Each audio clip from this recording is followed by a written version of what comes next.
Happy Election Day, everybody. Welcome to a new show.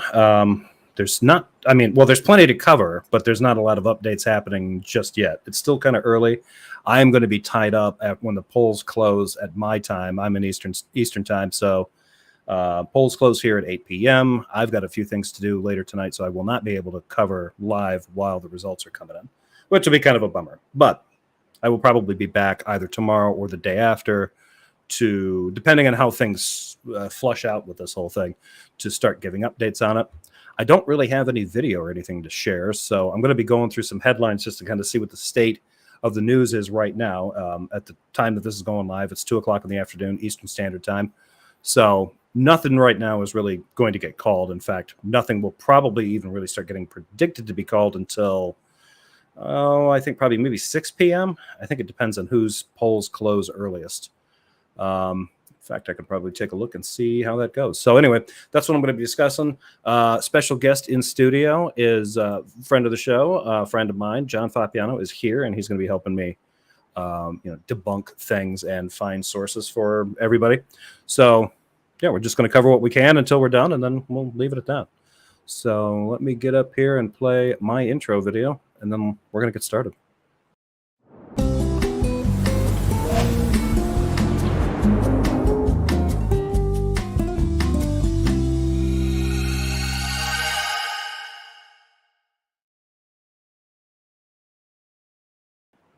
Okay, welcome again to the show. Hello, some guy named Bob. Insert Starship Troopers. I'm doing my part. I should have had that clip. Damn it. I should have remembered that clip. Space Lord is here. Good to see you. Vote early, vote often. Always a good idea. JL Warren is here. Bridge of the Divide, what's up? Good to see you. Nicole Wilson is here. Turing Test 2. Hand of Doom. Howdy from Michigan. Also, howdy back from Michigan. Spooky Bad Hair coming at us from the UK, and well, he's omniscient or omnipresent, so he's really everywhere. Happy Bonfire Night. Yeah.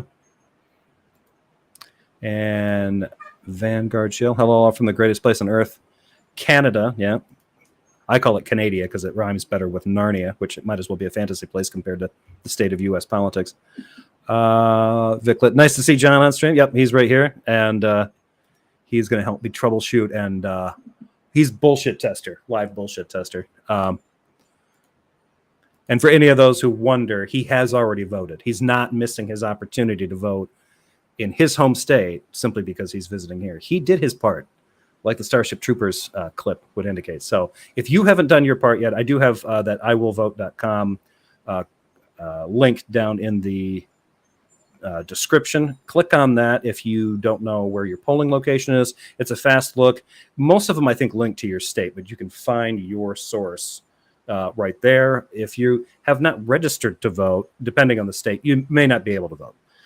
If you're in a state where you have same-day registration, you still have time. You can go and register and vote at the same time. Just check that source to make sure that you bring the necessary documentation with you, because not only do they have to verify, they're not just going to be verifying whether or not you're able to vote that day. They need to verify you for the registration process. And depending on your state, that may require several pieces of identification. But that resource is a great place to start to find out what those things are so you can go and get that taken care of. Let's see. I'm going to find out who is the first state to close polls. All right. CNN's got an hour-by-hour guide to election night poll closings. Of course they do. Well, for people who are breathless about it. So looks like polls might close 7 p.m. to 7:30. So the first ones we're going to be getting information on, and I don't think this has changed even since COVID. Georgia, Indiana, Kentucky, South Carolina, Vermont, Virginia, North Carolina, Ohio, and West Virginia. So we'll probably start seeing those roll in between 7:30. Some of those are going to be squeaker states like Ohio and Indiana, possibly, unless Indiana has some kind of Republican blowout. Georgia is going to be watched with quite a bit of perspiration and, probably a lot of panic attacks. Let's hope everybody's got beta blockers. If you don't, whiskey might help. But do what you can. And then 8 to 8:30, that's when a lot of the East Coast finishes up. It looks like, I wasn't aware of this. It looks like we expanded it. The state of Michigan is open until 9. So we won't be hearing about some of these states, and some of these are going to be the hotly contested ones or just ones to watch. But the battleground states here, Michigan, Wisconsin, and Arizona. Nevada doesn't go until 10 p.m. And this is all based on my time, folks, Eastern Standard Time. And then, of course, last but not least, then the West Coast at 11 p.m. And then it's not until midnight to 1 a.m. that we find out how Alaska and Hawaii went. Very rarely do Alaska and Hawaii carry much weight in terms of, they don't really have a lot in terms of electoral college points. And they're usually fairly easy to predict, although I think Alaska might be a toss-up this time. So who knows? Let's close that out. So yeah, 6 p.m. Indiana and Kentucky will be the first ones out. 7 p.m. Georgia, Indiana, Kentucky. For the rest of their districts, first and second districts close. South Carolina, Vermont, Virginia, and Florida. So some of these places they actually divide up the time based on the number of districts. 7:30 North Carolina, Ohio, and West Virginia. 8 p.m. is usually the crucial time. Now, and again, in a lot of these cases, they don't know yet if there's going to be like a red mirage or a blue mirage this time based on the number of early voters, specifically the absentee ballots. The absentee ballots could really change things. So it's anybody's guess. If everybody remembers back in 2020, we had that. Republicans ran on a policy where they did not want, don't use the vote, the absentee ballots. Don't trust that. Go vote on election day and election day only. And that did not work out great for them. They have been pushing that more now. The RNC spent quite a bit of money advertising to people to get out the vote with early voting states and at-will absentee ballots. So who knows? Who knows who's going to be leading in the polls first? And if one of them in the media starts showing like they might be an early front runner, there's at this point, given that the polls keep showing 50-50, there's no real way of knowing whether or not one of them is going to pull ahead of the other until we probably get into, probably until they declare probably the Western states, I would think. It could be all over for one, depending on how many battleground states one or the other picks up in kind of in the Midwest, Wisconsin, Michigan, Ohio, Pennsylvania. If that's a clean sweep for one of them, that could be an indicator that there may not be much to do. If anybody's like kind of holding on breathlessly to find out where Nevada's going to go, if Harris or Trump have all those states and maybe have North Carolina too, might not matter that much. So here, their final poll of they did a national survey of 1,005, and they've got Kamala Harris at 49.3% of the vote, while Trump's coming at 45.6%. They're expecting Kamala to win by 3.7. Yeah. So John was just saying he found this. I caught wind of this headline. Zogby's newest poll out, a small one, is a survey about 1,005 decided voters, shows a 3.7% lead in favor of Harris.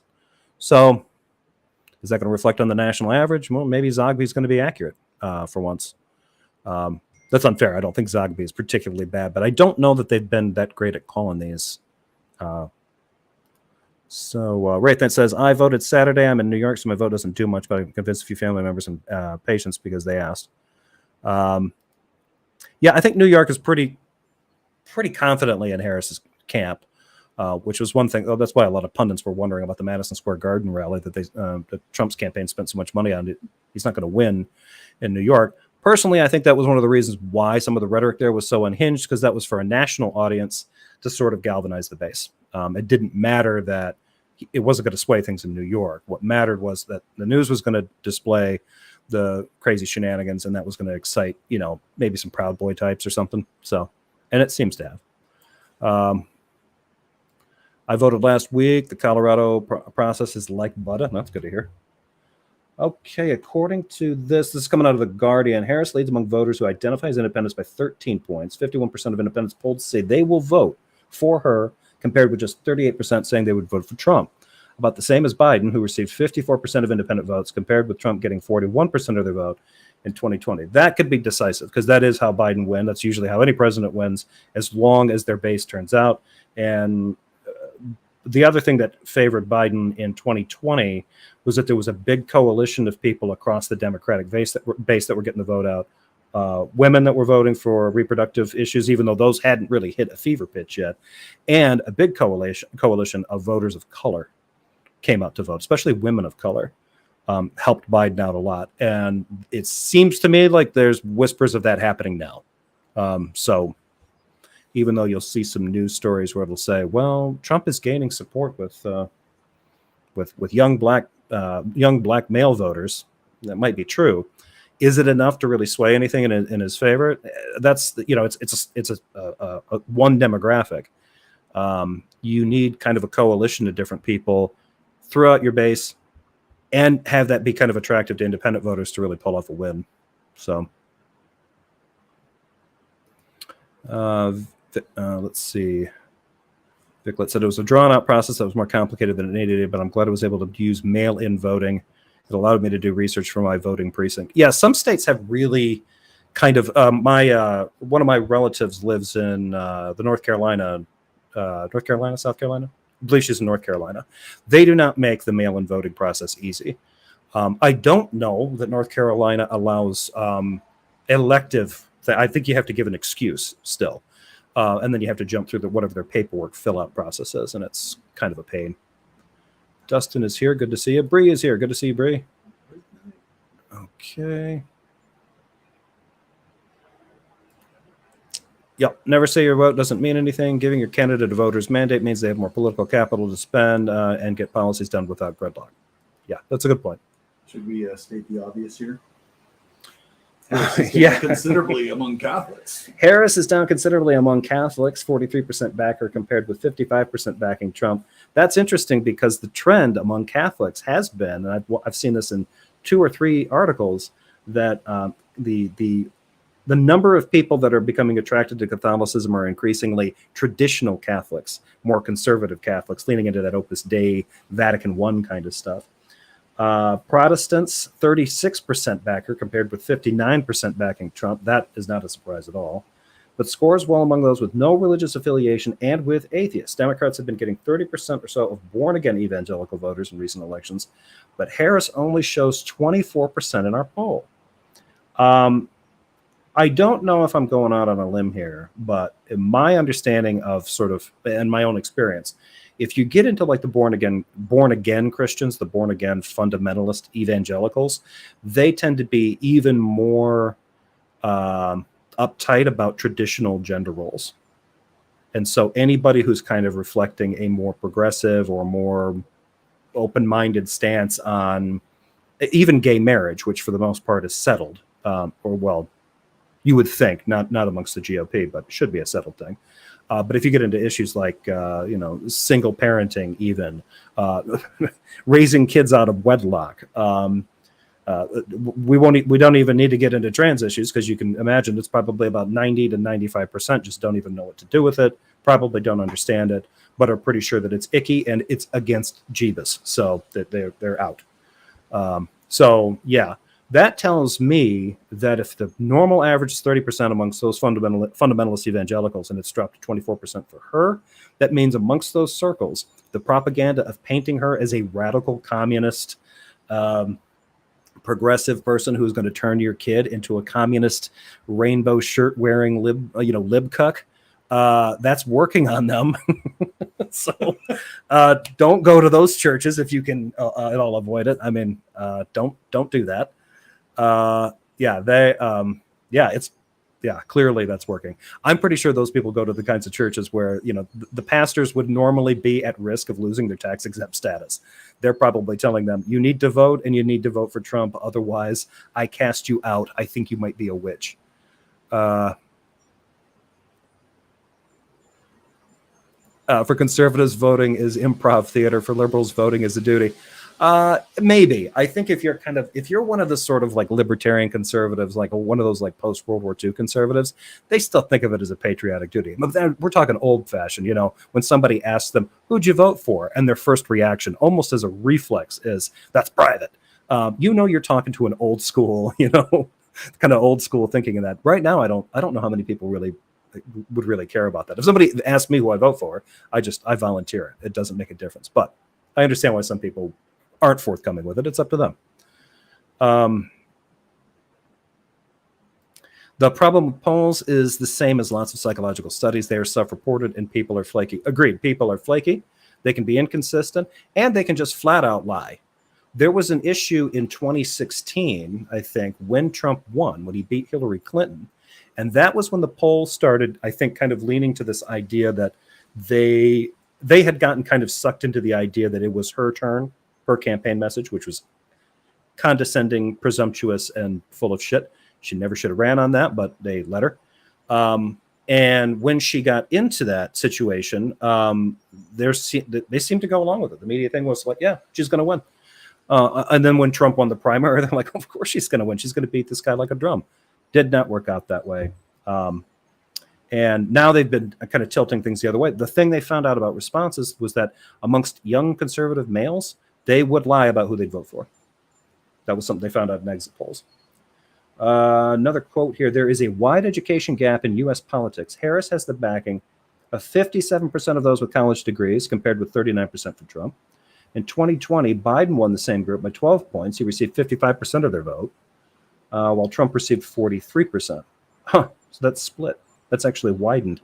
Trump leads among those without degrees. 50% of voters without college degrees back him, compared with 44% backing Harris. That was 50% for Biden and 48% for Trump last time, which is interesting because that means that's widened too, which means that propaganda is working pretty good on people who aren't college educated. So the idea of Harris being an out-of-touch elitist, possibly lizard person who drains your children for adrenochrome, it's working. It's working out there, folks. I love that adrenochrome. If you have not met an adrenochrome sucking lizard person, you have not lived, my friends. You have not lived. Those people party hard and they work hard. They're hardworking people. And many of them are here because their planet was blown up. They're here, on a protected legal status. The adrenochrome sucking thing, it's more of a substance abuse issue, right? You can't just paint them with a broad brush like that.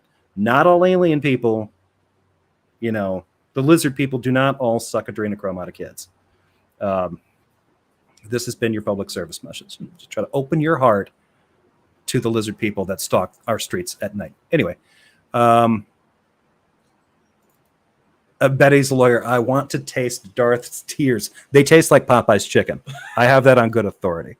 Howdy, Jefferson. Howdy, me, Scott. Let's see. Nitty is here. Good to see you, Nitty. Guess what?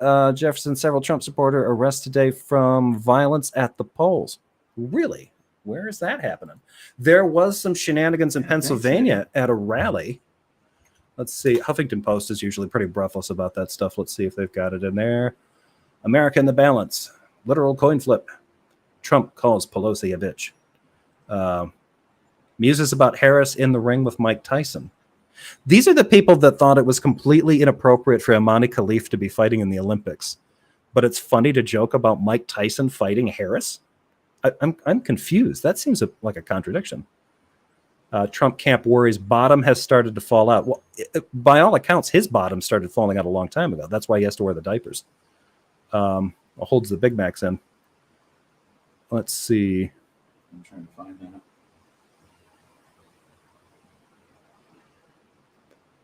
Trump goes off script at final North Carolina campaign rally and shares ominous prediction. Oh, no. The Republican nominee had a realization during his North Carolina stop, and the crowd witnessed it in real time. The former president processed that realization in real time, going off script before veering back into ominous territory with his written remarks. Oh, I did hear about this. Think of this. I won't be doing this anymore with North Carolina, and I won't be doing this anymore with after today. I'm just thinking this. I'm going through this, that this will be our final moment. But really, the more exciting moment is going to begin. Maybe. I mean, prison can be exciting. If he doesn't win, he could be looking at some, some time inside. Video from reporters at the rally indeed showed quite a few empty seats one day before Trump faces Democratic nominee Kamala Harris at the polls. So the fraud claims have already started. Okay, fraud claims are beginning. Let's check out CNN. There, Pennsylvania, 2 counties. Americans cast their ballots. Let's see. It takes at least 270 electoral votes to win the presidency. Experiment with the paths to victory. Those are kind of fun if you spin the wheel on those. So yeah, thanks for that, Nitty. We haven't found it, but if you have it, go ahead and share the link if you can in the chat. Let's see. Yeah, all I've found is the one that was from 6 days ago, where the guy came at some Harris backers with a machete. Jesus. Let's see. But that was 6 days ago. Completely off topic, but did you see Pine Creek Doug's I Told You So video about Imani Khalif? I did, and unsurprisingly, if anybody has not seen that, yeah, I was going to tell you about that. I forgot. He posted like 3 minutes, like 5 minutes before you got here. Oh. The source that he's using that claims that that she's suffering from 5-alpha reductase deficiency, I think is what it is. That has not been independently verified.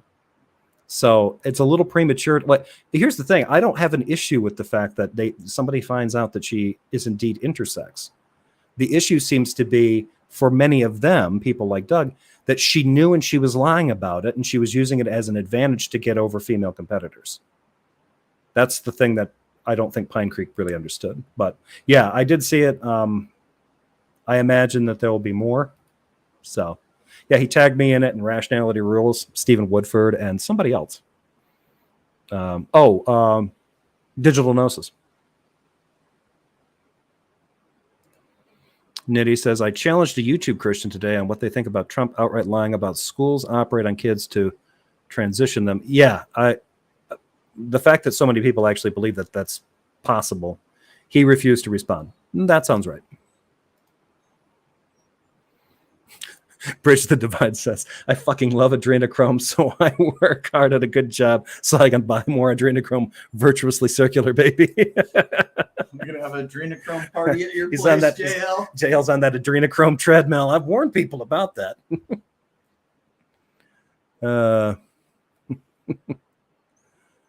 Okay, Jay says 270 to win has Dems leading. I've got them pulled up here. Let's take a look.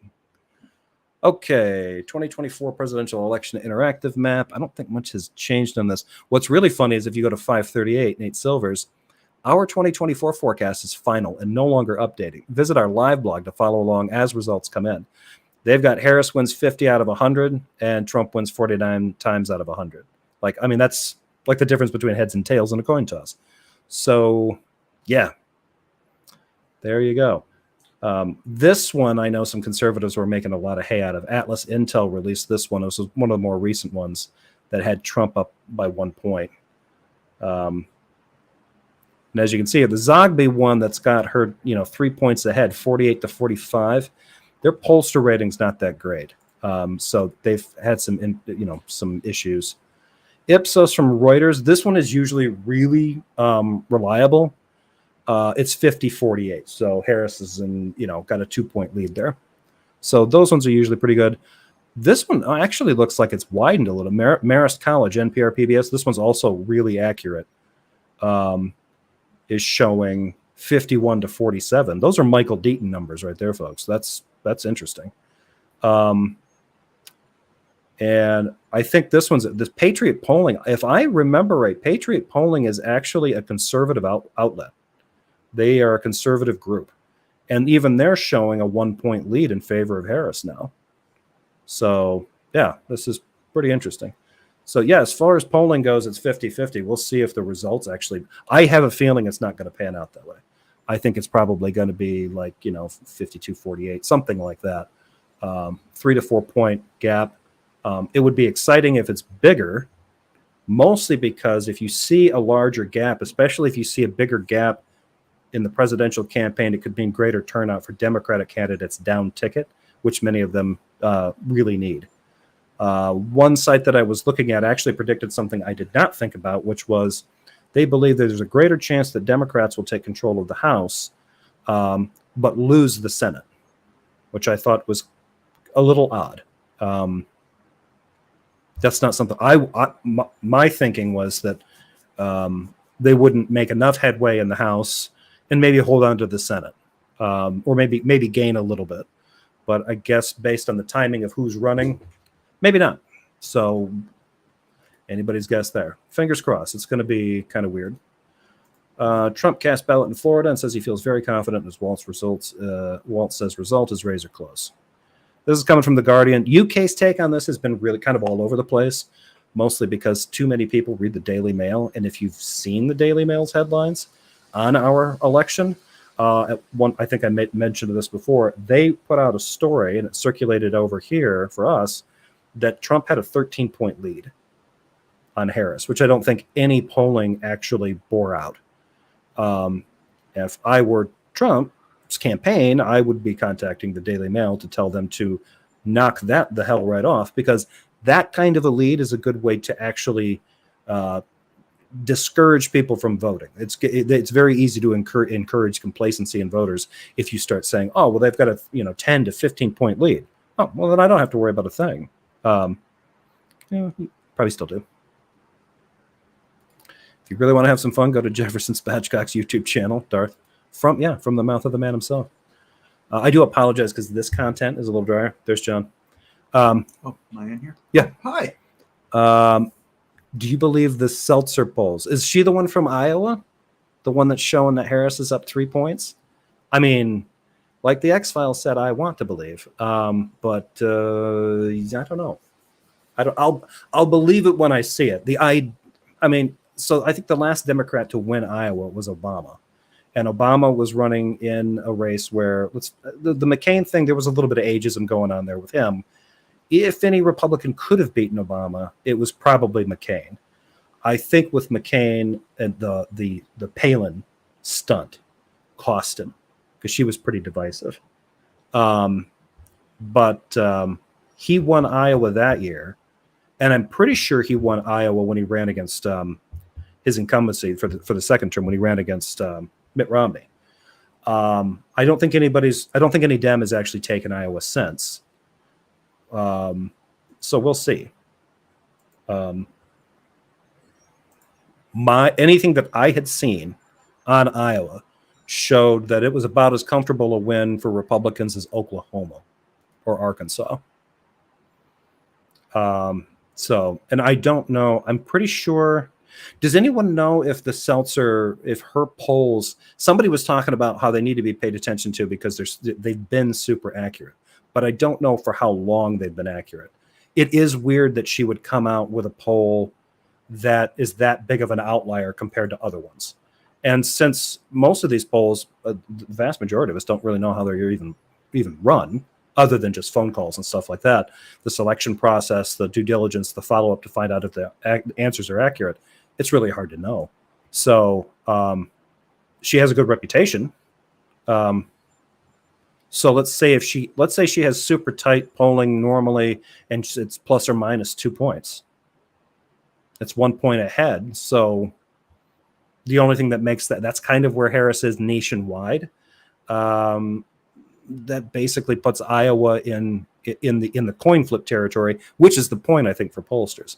That's what makes it kind of, because they thought it was a comfortable victory. If you factor in her error factor, is Iowa a coin flip? It shouldn't be. Under normal circumstances, it should be a kind of a layup for Trump. So it's interesting to see it. If Iowa, and the other problem with it too is that some there were conservatives that were trying to it doesn't matter.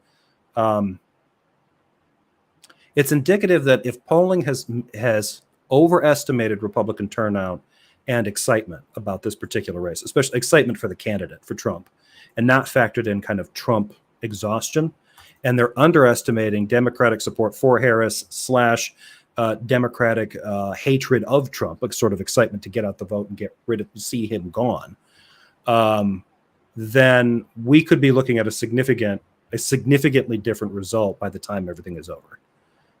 And so, if she wins by Iowa by 3 points, that could end. Let's say that Seltzer's accurate. That could indicate much higher victory margins in states where she was a comfortable lead. That could be indicative, and that's the concern. It could be indicative of her taking North Carolina, taking Ohio, easily taking Arizona and Nevada. Yeah, so I mean, she'd be able to lock up big chunks of the Southeast, big chunks of the Southwest. She's got California, Oregon, and Washington. Those are gimmies. That part of the blue wall is done. Yeah, that could be. I mean, if I were anybody in the Trump campaign, I'd be nervous about that, and they are, because they were really tweeting about it. Yeah, Betty Zora's Trump should be up 8 in Iowa. I agree. It's weird she's +3. Yeah, and yeah, highly accurate from 2008 to 2020. Yeah. Potholer 54 always shits on the Daily Mail and his vids. They're terrible. It's one of the worst media outlets, I think, going. I guess the Daily Mail's competing with OAN for Trump's love, which is bizarre because, like, if he loses, he's probably going to like try to split over to the UK and spend a bunch of time like farting around in Scotland, like, you know, unless he gets like extradited.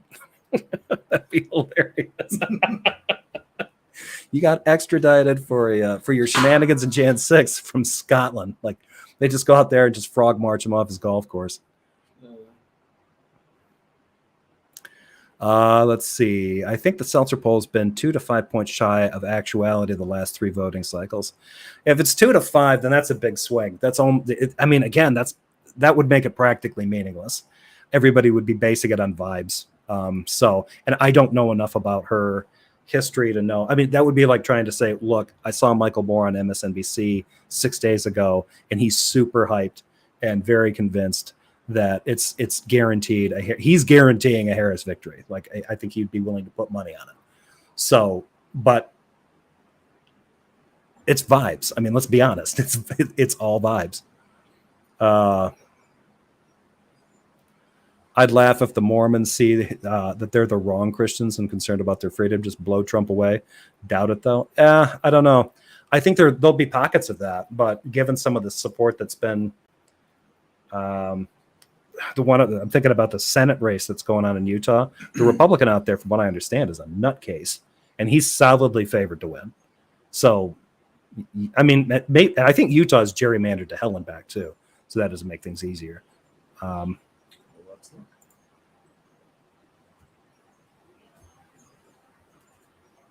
Like Dan McClellan.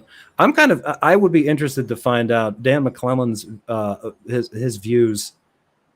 What percentage of Mormons are kind of tracking in his path of sort of kind of liberal progressive Christianity? I'm not I don't know that many Mormons.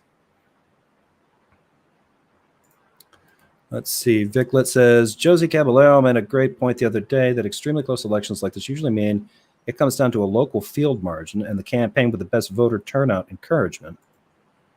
Let's see. Comes out ahead. Yeah, it could come down to ground game. In that case, it sounds like Harris has a better ground game than Trump. The enthusiasm was there. I got multiple calls to go out, and it was kind of funny because one guy I talked to, he's like, hey, you're in this part of Michigan. Do you want to get up and knock on doors? It's 2 weeks or 3 weeks before Election Day. And I was like, I've done that before. I've got a full-time job and I'm a podcaster, a YouTuber. So I don't really have a lot of time to do that. Could we maybe, even after letting them know, like, yeah, I kind of cover politics and stuff on my site, and I'll be giving some reminders to people like, oh yeah, that's cool. Can we get you to come in Sunday morning and knock on doors? Like, it was just mission focused. Like, oh, nice, you got a YouTube channel and you're going to remind people to vote? Fuck that. We want you to go and vote. Like, there's nothing quite like sending a canvasser to somebody's house to vote, to knock on their doors. I remember doing it in my very conservative hometown for, I think it was the first Obama election year. And most of the people that I ended up talking to were really, really excited about President Palin. They didn't even care about McCain. They were like, I was like, oh, are you Obama, Obama Biden, or are you a McCain Palin? And I remember one person, Palin McCain, Palin McCain. And I was like, okay, that was the beginning of the end. So, God damn it, Romney. God damn it, Romney. Jesus, you're right. That thing. Look at that. That's Utah. Yeah. Yeah, Utah's a mess. Look at that mess. Jesus. Dan M's awesome, but it boggles my mind that not only is he an active Mormon, but he was an adult convert. Glenn Beck is the only adult convert I know of Mormonism. I remember when he did convert. Yeah, he was looking for a congregation, and he and his wife decided LDS was the way. Wow. And I remember some guy who used to be a Mormon. He was like, I was raised in the LDS church. Mormonism is not something you join; it's something you leave. I think they were probably just trying to join it so their kids could go to college for free. Yeah. You're northern Michigan, right, Jeff? No, I'm right. I'm kind of like in the snotty southern middle. So I'm in the capital area, where it is flat and gray. Northern Michigan has got lots of whimsical things going on, like mountains and hills and stuff, and there's even more lakes up there. Around here, it's more wetland. There used to be a lot of trees and beavers. Not the kind of beavers that you just started thinking of. The actual animals. Yeah. It's flopped though. Yeah. Yeah. Now it is the kind of beavers. It is the kind of beavers that you started thinking about. Yeah. But I'm within 50 miles of Detroit. Well, yeah, I think, where I'm at, I'm about, 80 miles from Detroit, I think. Yeah. Headed, Detroit's east of me. I'm between, I shouldn't be telling anybody this, they're going to find me, especially when, Trump's death squad start up. Oh, right. Grand Rapids and I'm right in the Lansing area. So right between Grand Rapids and Detroit. And you can tell that I'm from Lansing because Grand Rapids and Detroit are especially Detroit is a long drive for me. Long drive for me. Yeah, look at this. Most of Utah is fine, but right here around the city is just ridiculous. Well, it's interesting too because Utah is one of the few places. John's looking at a map. Usually, when you look at a map of almost any state, if you look at the largest city, or that largest city, and then maybe some college towns, you'll usually find that those are pockets of blue. And then the outlying areas, the hinterlands, those counties will usually be red, more than likely. Utah is sort of the opposite of that. Like Salt Lake City is like a pretty deep red city, and that makes it kind of unusual. And then I think a lot of the outlying areas themselves, all the other, Utah is one of the few states where you look at it after an election and the whole state is red. There's not one blue pocket in it. Oklahoma is kind of the same way.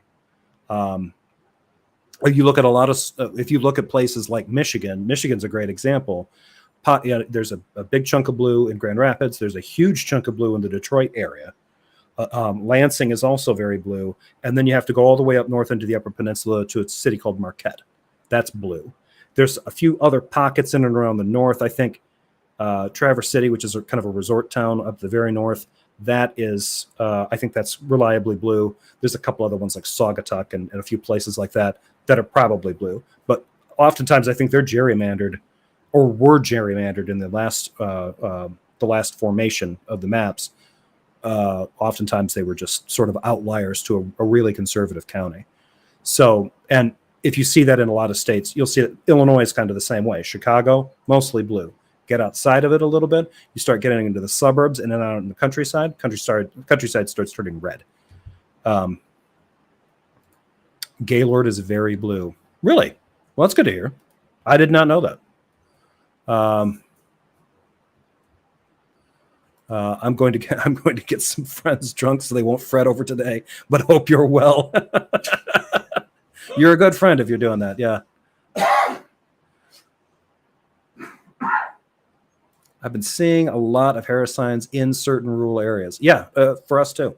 So the area that I'm in, multiple counties around Lansing, the greater Lansing area, are very conservative. And depending on which direction that I go, that campaign has spent a lot of money getting billboards up, which I've been surprised with. Normally, they do a little bit of advertising in the outlying areas, but not a lot. But that particular the two districts that I think there's two districts in the county south of Lansing. Two of the counties south of Lansing are starting to kind of turn purple. So I think they're looking to try to flip them. Oh, I got to see what Fox is like. Must not be rural Texas. My neighbors are deranged Trumpers. Yeah. Yeah, and Michigan's kind of a strange one because right now it's still considered a flip. So a lot of this is going to depend on a lot of it heavily depends on how things are divided in terms of registration, the actual districts. But we've had an independent commission that kind of de-gerrymandered our districts, so the results tend to be a lot more fair. Before, even back when Obama won, though most of the districts, especially when it came to local elections, always favored Republicans. In fact, I think at one point, according to the Brennan Center or one of those other ones, the Michigan was in the top 10 for most gerrymandered districts for state. And now we're not. Are you going to be doing a 24-hour stream? I could keep rambling if I had enough fluids. But no, I'm not going to keep this on for 24 hours. John is going to be taking off here. And I've got stuff I've got to do later tonight, so that's going to throw some of my plans off. No 24-hour streaming. I would probably only be willing to commit to that if it was for charity. I wouldn't. That would be cool next year. Yeah. I mean, next election, big election. Yeah, maybe in the midterms or something like that. That would be kind of fun to do. And it would also depend on the availability of getting other guests on there. Like I'd like to do something like that to at least get J.L. Warren on there, a few other people. Maybe midterms in 26. Yeah. My thinking right now, because everybody's going to start speculating, and we can probably let's take a look. We'll give CNN one more spin. Nothing yet.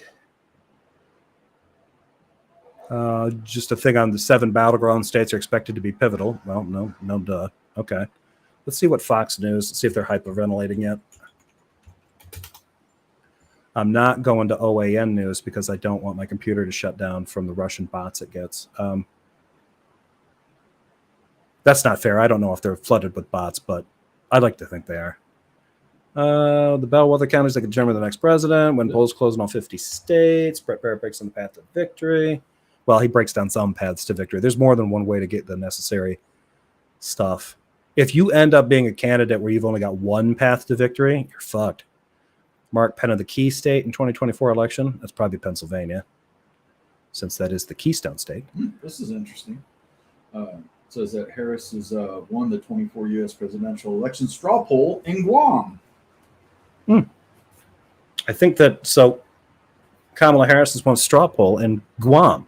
U.S. Guam, yeah. I think that Guam is reliably Democratic, but unfortunately the territories don't carry enough weight as far as I'm concerned. Like Puerto Rico is going to be, especially now, Puerto Rico is going to be overwhelmingly in favor of Kamala Harris. Yeah. Does it make much of a difference? Unfortunately, no, because I don't think any of their stuff. Well, actually, that'd be interesting to find out about. I don't know how much of their stuff actually, if at all, affects anything to do with the Electoral College. I think the Electoral College point system is awarded solely on ballots dropped by the states. Yeah, Guam and Puerto Rico, they can vote, but it doesn't really count. Yeah, so because they're only territories. Yeah, it's going to be hours before anything meaningful gets called. Yeah, and like I said, 6 p.m. I think a couple close, and then it's going to be the really hyperventilating stage when everybody's palms just go completely wet. 7:30 to 8:30, because that's when it's going to the tension's going to be real thick. But yeah, we probably won't know if this thing turned out to be a landslide for Harris. We might know by 9:30. Might, but don't quote me on that. That's not a prediction. I'm just thinking if it's a landslide. If it's the squeaker, the polls are accurate, and it is a squeaker, it's going to be down to the wire for every state, waiting for the last vote to be tallied and counted, and possibly recounted. Because if they are super close in some of these contested states, they could be hitting margins so small that they trigger automatic recalls, which is automatically going to delay it. So we're not going to get a lot of states actually even coming close to being predicted until sometime tomorrow. And even then, if there's delays in the recall processes, we won't see those results or even start getting estimates until maybe the end of the week. So it says here that the Turning Point organization raised $108 million for ballot chasing for the Trump campaign. And Charlie Kirk just this morning on X said, it's kind of mixed. Turnout is mixed, and that's not where we want it to be. We need more people to vote. So that's good news for the Harris campaign. So Yeah, for anybody that didn't pick that up over the mic, Charlie Kirk from Turnout USA. Turnout is not where we want it to be. That's interesting. I think you pronounced your name Jan Allen. Here in Finland, this is in the news. Quote: Democrats in the U.S. worry that the polls could be wrong because people responded in a way they considered socially desirable. Yeah. Yes, that is a problem. Where they just tell somebody, "Oh, I'm probably going to back the Democrat," and then they turn around and vote for the freak. So. Anybody here like me need an internet hug for the election anxiety? I don't need a hug yet, but I appreciate that. Others will. I'm pretty optimistic. At least for my state, about how things are going to turn out. As for the rest of the country, I don't know. The one thing that I always count on, Canada is very close to me. So it's just a few hours away. Provided that a new President Trump does not lead to an automatic closing of bridge access to the Canadians because of their flappy heads and their progressive politics, trying to turn our kids into little liberal LGBTQ mafia types. I think that's how they put it.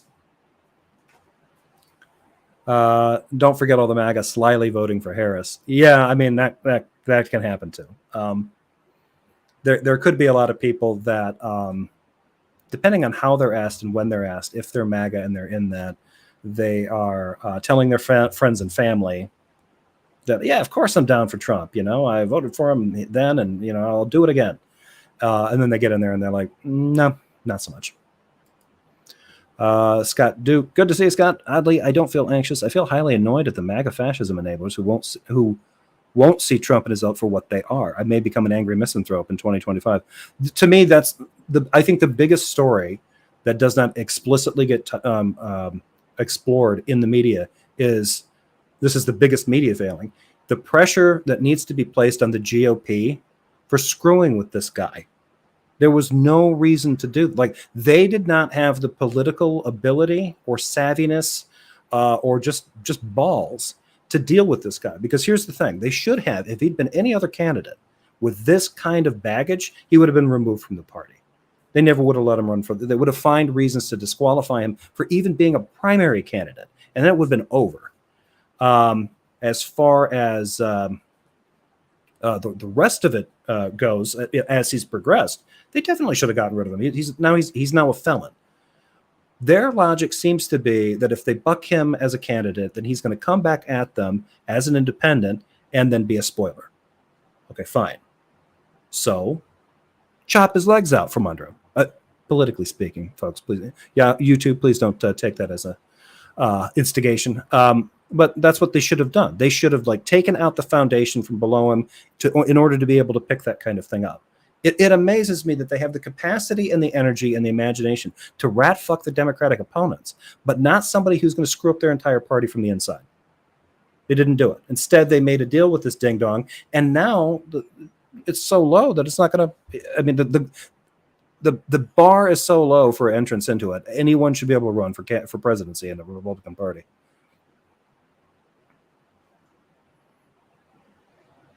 This one? That's hilarious. I'm a border town with Canada. They pour over into our grocery stores and order lunch meat and grams.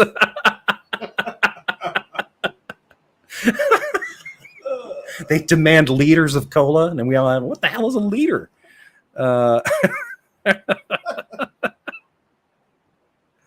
Let's see. Build the wall, keep the Canadians out. You don't even think it would. I don't think with Canadians it would have to be a wall. It's just a fence with signage. Please don't do that. I don't mind if the Canadians come in. I just want one Canadian to go back. Exactly. Yeah. There's the interesting thing is some of the Canadians that I've talked to that come over that are truck drivers. They show up here and they're like, "God damn, I've been coming here for 10 years. What is with all the camouflage around here and the MAGA signs? I think I saw 2 Confederate flags on the highway." We have to explain to them, yeah, we're pretty much your Mississippi now, so enjoy. Would you like some gumbo? Some jambalaya? Chop up a little something. You should tell them about that truck last night. What's that? You should tell them about that truck last night with the. Oh, yeah, that was a classic. Yesterday in our town, near a school, parked in the school parking lot, was a large beat up pickup truck. I think an older Chevy, lots of rust. And for whatever reason, in the back rear window, they had a very faded license plate of the Confederate flag, faded to the point where there's almost no red, but you could see, the stars there. And above that was a Grogu doll that seemed to just be strapped to the back of it, like it was a hostage on the back of some Mad Max vehicle. So yeah, John and I were looking at it and we're like, I don't know if they like Grogu or if they're burning him in effigy for the cause, the great lost cause of the South. Like, there was a lot of mixed messages going on. It was a rich tapestry. And is that a parent or a teacher? Yeah, that was the scary thing.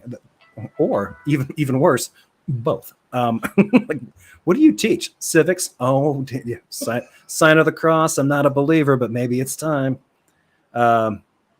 JC chops his legs out from under him. Jefferson Spatch, also known for saying bullseye and meaning it literally like Biden. Bridge the divide. I need a fresh ballot. It's for a cop.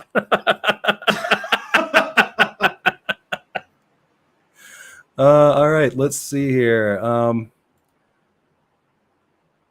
Let's take a look. I think I just checked out the Fox News. What was the Newsmax? That one I'm not entirely confident will blow up my computer. Senator Johnson to Newsmax.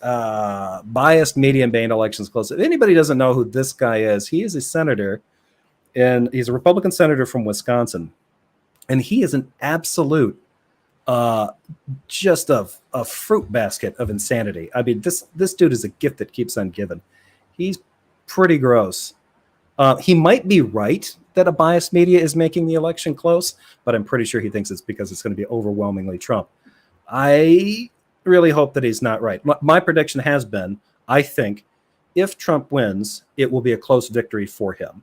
I think that if Harris wins, the margin of victory will be bigger than what the polls have kind of presented. I could be wrong either way. It could be the case that Harris wins and it's a squeaker, like she wins by like 1.5% or something like that. And we'll just have to wait and see. Let's see. Illegal border crossing, Canadian. Sorry, walks back. Yeah, I feel like it would be. Yeah, it's easy. Yeah, ugh, I never hear anything good from Johnson, and you never will. AP News has a thing on him. Wisconsin's Johnson. Perfect. The schlong of the Midwest, ladies and gentlemen. He embraces a controversy. Oh, Jesus. He's called for the end of guaranteed money for Medicare and Social Security. Well, that'll win him a lot of votes with senior citizens, I'm sure. He's trafficked in conspiracy theories about the 2020 election and dabbled in pseudoscience around the coronavirus. Yeah. You know what? Let's take a look at that.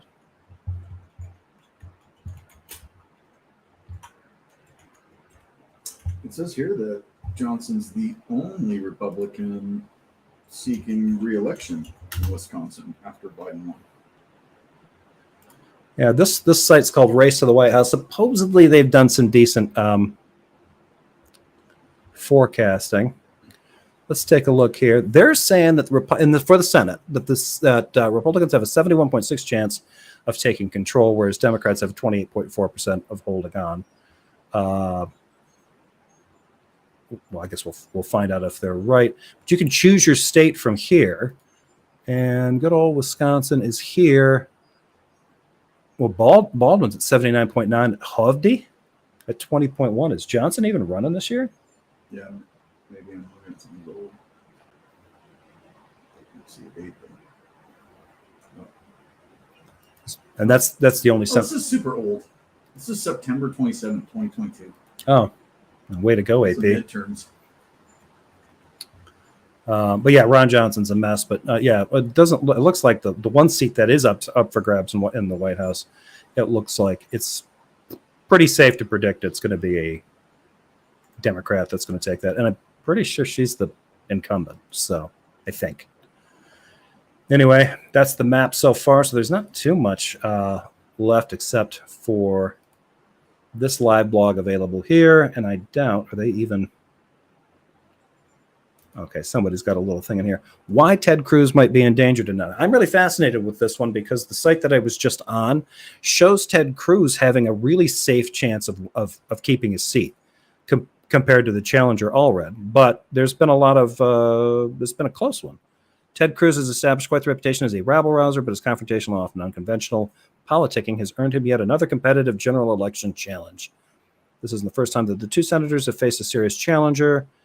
In 2018, Cruz narrowly eked out a win against one-time Democratic sensation Beto O'Rourke, and it's likely tonight's race will be similarly close. 538's final average of polls gives Cruz only a 4-point lead over his opponent, Democratic Rep. Colin Allred. Well, yeah.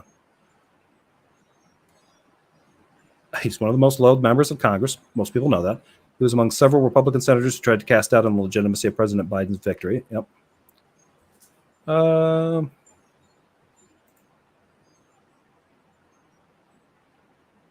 Yeah, that's going to be, to me, this is, I think, out of the Senate races, this to me is the one to watch, because if this election sees the end of his Senate career along with a Trump defeat, that's going to ring out,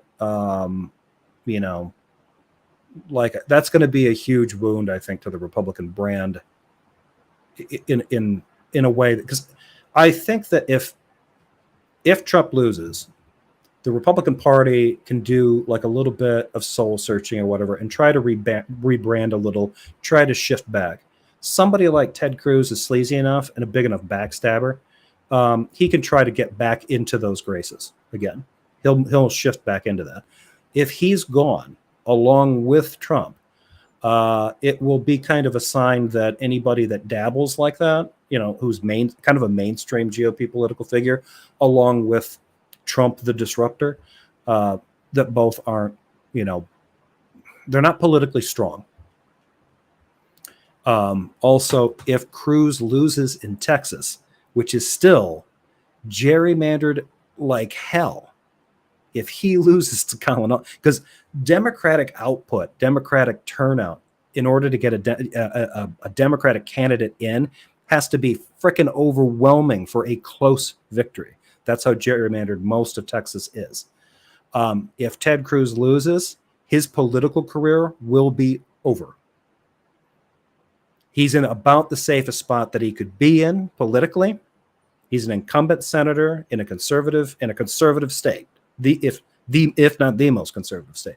If he loses that, he is a political liability. He will be gone. You will see him maybe write a memoir, and then he will be a lobbyist almost immediately. He'll be chasing that money. Ted Cruz is the Zodiac killer. I don't know if this is a mistake or not, but it says New Hampshire has some votes in. 3 for Harris, 3 for Trump. That's on NBC News. Mm-hmm. So yeah, I think New Hampshire might be able to start counting their absentee ballots immediately. Some states have that. That's one thing to keep an eye out. Different states have different rules. Like the state of Michigan, absentee ballots can be prepped in advance. They can get them all ready to go and ready to start certifying, for Election Day, but they can't count them until the polls close. And before Election Day, before the polls close, I think they have to go through them and make sure everybody is still alive. They have to do that final check. So absentee ballots require a little bit more processing, just that extra step of verification because of the time lapse. But once that's done, then they can start tallying them up. Some states don't do that. They start counting them. If your absentee ballot can go in a month before, Election Day, they can start tallying them and have the count ready to start presenting. New Hampshire might be in that position.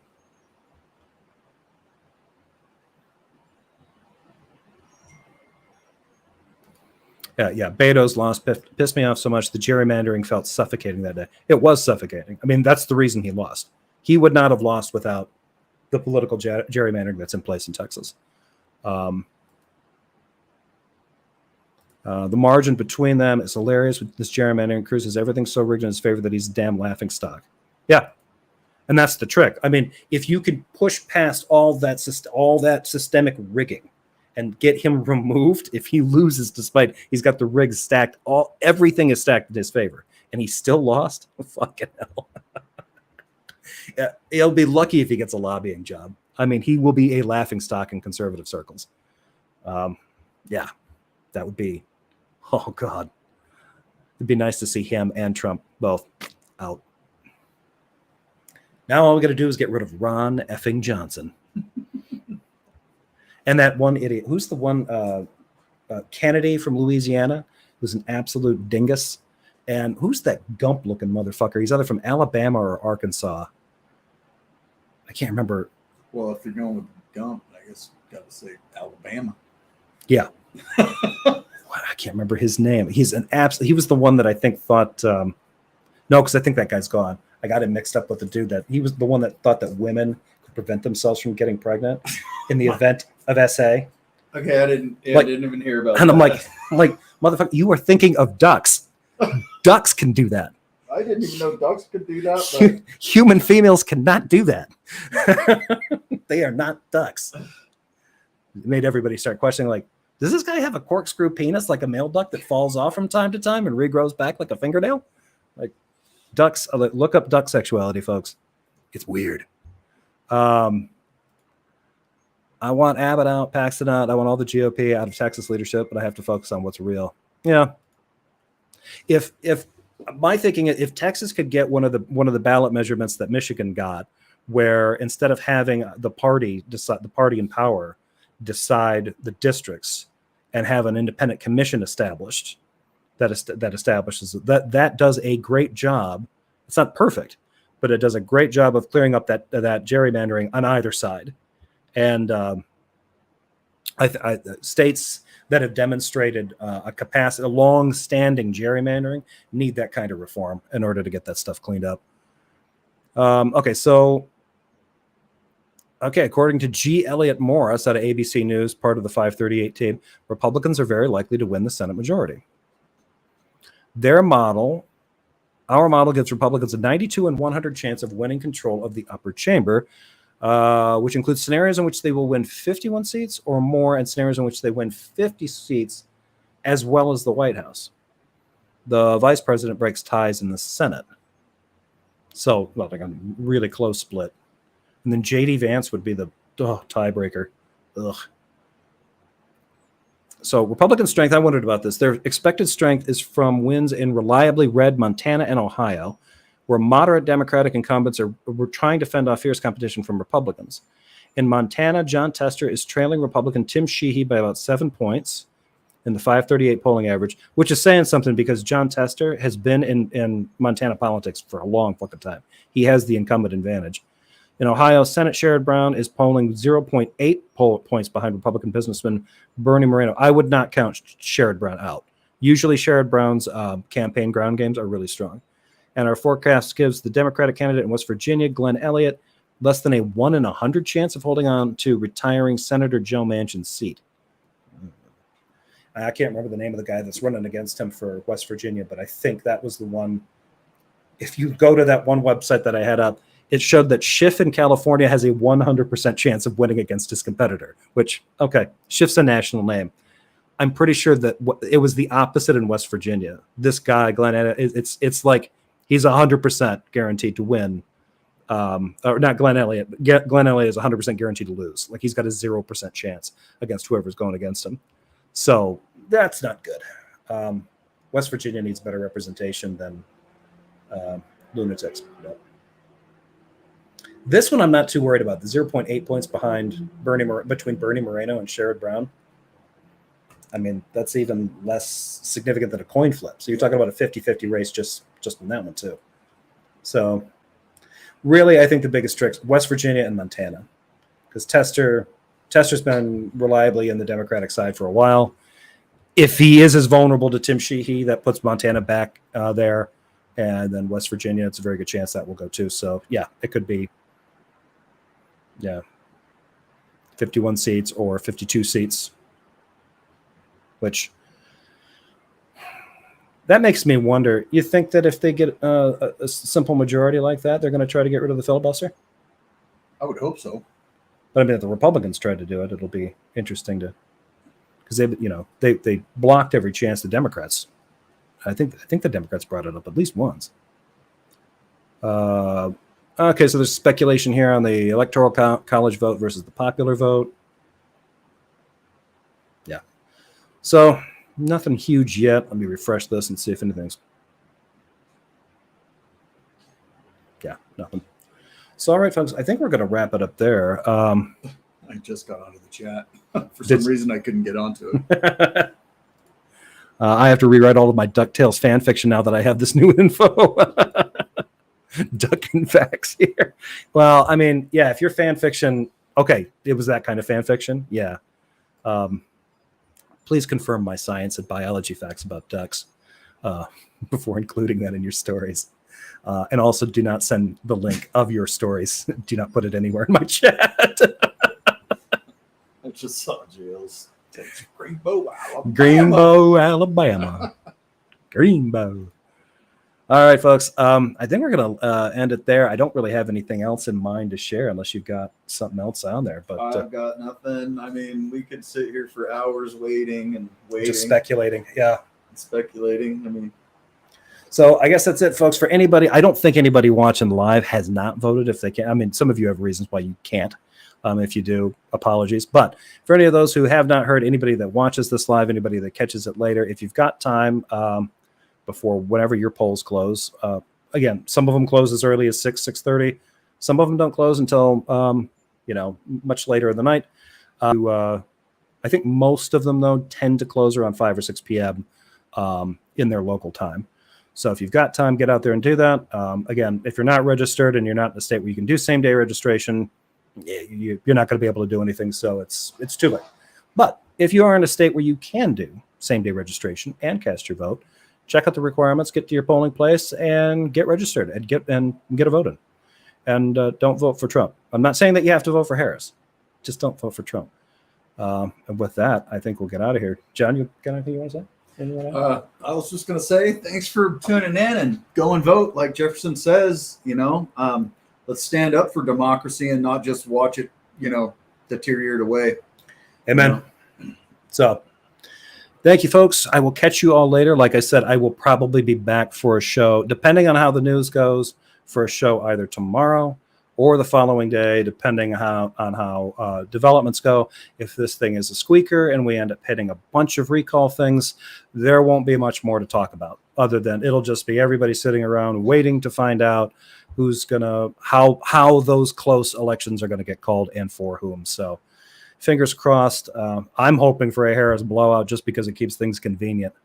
So my prediction has been that we're gonna see kind of a mirror image of what happened in 2020. And it kind of sort of looks that way, with the independents being 13% up, but then we've got, it's spread a little bit in other areas that were different in 2020. So it may be a little closer than 2020, but I still predict that Harris is going to win. There was my final point. There was an interesting bit of news. There was concern among some politically motivated evangelicals that not enough Christians were motivated to vote. And somewhere, I can't remember where I saw this, they were talking about something like 54% of Christians will not be involved and will not cast a ballot for one candidate or the other, which would indicate a depressed turnout for Trump. I don't know if this really is all that accurate because I think it probably would have factored into things back in 2022, 2020, and 2016 with Trump. There are Christians that are not going to vote for. So there were two things that came up. One was some of Trump's moral issues, like his infidelity and things like that. Certain Christians could not bring themselves to vote for him because they don't think that he's an honorable man, fruits of the spirit kind of thing. They're seeing somebody who's a philanderer and dishonest and cheats on his wife. That's not good. So they couldn't bring themselves in good conscience to vote for them. Others, surprisingly enough, were so pro-life, so anti-abortion, that they felt that Donald Trump just represented a lighter version of a pro-choice kind of candidate. And since he's in favor of what they said was 67 to 94% of all abortions that happen, he's just as much as of a child sacrificer as Kamala Harris. So we're talking about some real wingdings on that side. But it was a weird mix of different people. Some of them looking at Trump's morality and saying they couldn't do it. Others kind of casting him as being not significantly separate from Kamala Harris on the issue of abortion issues. So they just won't vote. And there were actually some kind of less church-involved Christians, but more Christian nationalist, more politically activated, cultural Christian types that were trying to encourage these groups to hold their nose and vote for Trump. And apparently it was not going well. So, well, that does kind of back up what Charlie Kirk was saying yesterday. Yeah. If they're not seeing the turnout that they want, they weren't able to make the kind of Trump, I think, is to blame for that. He wasn't able to make a sales pitch that comforted people who were on the fence about voting for him. Instead, he kind of doubled down on some of the rhetoric and even some of his behavior. The way he speaks might be sending the signal to some sensitive Christians that he doesn't have the temperament to be president, which, to be honest, he never did. But here we go. I wasn't a fan. Hive says, I'm going to pop over to Dead Domain, I guess. Yes, please do that. Dead Domain's got some good stuff going on and will probably be on and active a lot more than me. So she does good work. So, yeah, that's it, folks. Everybody follow Bree. Yeah, go follow Bree and follow Bree over to Dead Domain if you haven't checked out Dead Domain. We could do a quiz. We could see who can read my shirt. Do you want to do that? Sure. All right. Can anyone read these Chinese kanji? If you can. Hi, everybody. I'm always sorry about not saying hello to everybody in the chat, but I'm lazy and I'm usually on my phone, so it's not like I'm on my laptop. So I can't read that either, and I study Japanese, but what that word means in Japanese, they use different kanji. So we'll give you a couple of minutes in the chat to see who can come up with it. I am going to stop sharing that. Go to here. Oh, thank you very much, Bree. Bree has posted in the link to Dead Domain's channel. It's down there in the chat. So go over there. I'm sure Dead Domain is going to be covering pretty much nonstop politics today, possibly tomorrow. I mean, honestly, Bree, we're probably going to go there too after this. Probably, yeah.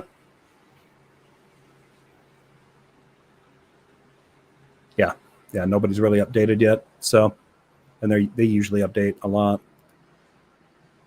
Let's see. Have they shown anything? Yeah. New Hampshire's got a little bit of reporting going on. Just probably a few of their districts that report early. Not surprising. Leading Harris. So nice. Yeah, this is going to be an exciting night, folks. So, well, no, I don't think anybody knows the Hanji. So, all right. So we'll just tell you. It just says foreigner. Yeah. Which really isn't accurate when you wear it here, but I mean, when he's got that stuff on him, I think it's accurate. I think we're all foreigners in this country. Pretty much. All right, folks. Let's call it a day there. If you got any suggestions, please send them to my email, jeffersonspatchcock@gmail.com. Like, subscribe, do all that kind of stuff, or don't. And with that, we're going to get out of here. So happy Election Day. If you are going to vote soon, be careful. Head on a swivel while you're out there. It's going to be busy. And yeah, let's see what happens with the rest of the night. Good luck. God bless. And hopefully tomorrow morning is a good one. Take it easy, everybody. See ya. Oh, no. Hi.